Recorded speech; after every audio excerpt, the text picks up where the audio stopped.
자, 출구조사 수치는 어땠어요? 출구조사 수치는 51.7, 39.3, 7.7, 1.3이었습니다. 그러니까 출구조사하고 네. 실제하고 대략 2%가량 차이가 있어요. 네. 그죠? 출구조사는 10만 명을 조사합니다. 네. 어마어마한 숫자를 조사하는 거예요. 그렇죠. 보통 여론조사를 1000명 하는 거거든요. 이건 10,000명도 아니고 10만 명이에요. 네. 그리고 대선은 전국이 단일 선거구예요. 총선하고는 다르게. 네. 오차가 이 정도 되면 1% 이내입니다. 네. 그리고 충분한 사전 투표 보존 경험치도 있단 말이에요. 실제로 지난 대선 출구조사는 네. 출구조사하고 실제 결과 오차가 0.1이었어요. 네, 그렇습니다. 근데 이번에는 2% 수준이면 오히려 오차가 경험치가 더 쌓였는데도 불구하고 20배가 더 커졌다는 소리예요. 네. 이게 어떤 의미냐?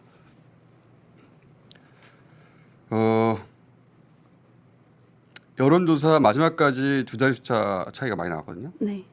그랬다는 얘기는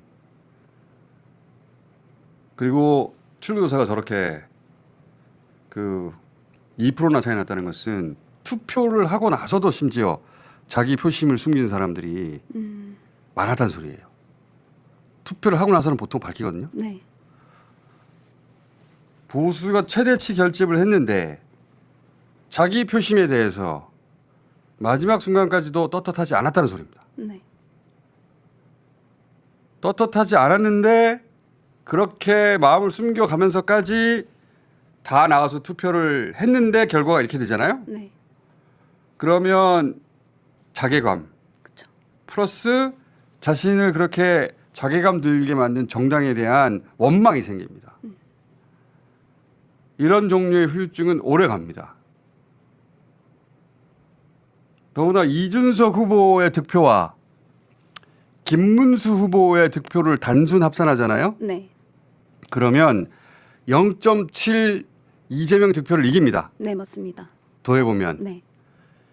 그래서 단일화했으면 이겼다는 소리가 보수 진영에서 나오게 돼 있어요. 네.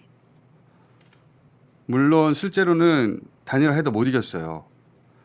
이준석 표는 김문수에게 다 안 갑니다. 네. 3분의 1가량은 이재명 표로 오고 그리고 양자 대결됐으면 권영국 표 중에 일부도 또 이재명이 가져가요. 그래도 이겼지만 저렇게 단순 합산으로 저런 수치가 나오잖아요. 그러면 미련을 남겨요. 미련. 이 미련은 잊혀지지가 않아요. 두고두고. 뒤끝이 가장 오래가는 미련입니다. 이게. 그래서 이준석 의원에게 가장 안 좋은 결과예요. 이게. 그러네요. 네. 혼자서 10%를 넘기지 못하고 김문수 합산표가 이재명보다 많고 이게 제일 나쁜 겁니다. 제가 보기엔 이준석 의원의 정치적 고난은 이제 막 시작된 거예요. 낙선이 고난이 아니고 가장 나쁜 결과입니다. 앞에 5가 안 달린 것은 그냥 심정적인 문제일 뿐이고 이것은 실제적으로 이준석 의원에게 그러니까 민주진영에서 5가 달렸으면 좋겠다 하는 마음은 제가 이해가 가는데 네. 충분히 많은 득표예요. 사상 최초로 1,700만 표 득표한 겁니다. 1,700만 표를 득표한 대통령 후보는 이쪽이든 저쪽이든 아무도 없었어요. 엄청나게 많이 득표한 거예요. 그러니까 앞에 오자 가지고 집착하지 마시고 그 의미를 파헤쳐야 새겨야 되는데 이 가장 이준석의 나쁜 결과다. 또 하나 국민의힘 주류에게도 아주 나쁜 결과예요. 네. 왜냐? 김문수가 이기든가 아니면 사짜는 되지 말았어야 돼요. 이제는 김문수 전 장관이죠. 이제 후보 아니니까. 전 장관이 이제 당권 잡으려고 합니다. 그렇죠. 앞에 4를 달았거든요. 이제. 명분이 있어요. 당권을 잡으려 하죠. 이건 국힘 주류가 원치 않았던 거예요. 그렇죠. 그리고 한동훈 전 대표도 원치 않은 거예요. 아무도 원치 않았어요. 이걸. 그리고 그러다 정강훈당 되는 거예요. 윤석열 털고 새로 태어나야 되는데 그렇죠. 못 텁니다. 큰일 났네요. 난리가 나요. 앞에 5자가 아니어서 실망할 게 아니고 이 얼마나 즐거운 광경입니까?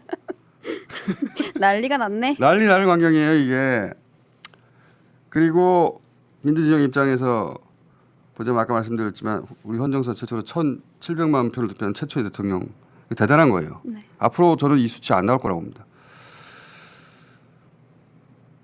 사상 최초의 측면만 더 보자면 시간이 이렇게 빨리 가나?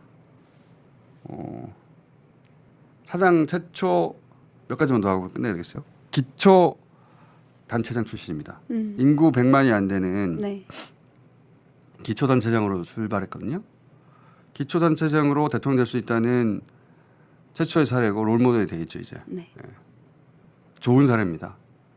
그렇게 출발해서 바닥부터 올라가야 되는데 우리는 국회의원 해가지고 뭐 아니면 서울시장 같은 데 하고 바로 올라가려고 하는데 이거 좋은 사례예요 아주. 그리고 출신으로 또 따지자면 사상 최초로 도시 빈민 출신이에요. 그렇죠. 도시의 가장 그 빈민들 공중 화장실 청소하고 중고등학교 돈 버느라 못 가고 그 출신으로 여기까지 온 거니까 입지전적인 인물이죠. 그러다 보니까 또 사상 최초로 중고 출신 없는 출신 대통령이에요. 출신 없는 출신. 지역 득표로 보자면 사상 최초로 40%를 부산에서 넘긴 민주지형 대통령입니다. 네. 한 번도 넘겨본 적이 없어요. 네. 노무현도 문재인도 김대중도 심지어 노무현 문재인은 부산에서 설득했는데 40%를 넘기지 못했어요. 네. 처음으로 40% 넘겼습니다. 40.14. 저 지역 득표 보다가 새벽에 하도 사람들이 귀찮게 오러가지고 깨가지고 보다가 계산하다 보니까 TK하고 PK 있지 않습니까? 네. 지금 국힘이 어느 쪽 강원도의 표차도 좀 있긴 하지만 네. 강원도의 친윤 실세들이 저기 있거든요. 네. 조직표 동원이 네. 막판에 셌어요. 그래서 거기는 메이저가 아닙니다. 메이저는 TK, PK예요. 네. 인구수를 볼 때 저 TK, PK 득표를 다 더해봤어요 제가. 네. 그리고 한번 빼봤어요. 그래도 당선됩니다. 그렇습니다. TK, PK 득표수를 다 합치면 제가 좀 전에 빼보라고 그랬거든요. 네, 제가 빼봤거든요. 288만 4,579표인데 이재명과 김문수의 득표 차이는 289만 1,874표였습니다. 부산 대구에서 0표 얻어도 당선된다는 얘기예요. 그렇죠. 그러니까 TK, PK 도움 없이 국정 운영 된다는 얘기입니다. 사실상 영남 정치 세력으로 국힘이 고립됐다는 이야기이기도 해요. 네. 물론 이재명 대통령은 대통령 입에 착착 붙는데 모든 지역을 아우르려고 할 것이고 또 실제 그렇게 돼야 하겠지만 이 지역을 맹주로 정치하는 국힘은 그 기반에 대한 그립이 약화될 수밖에 없다. 네. 거기 없어도 정치가 가능해요. 제로여도.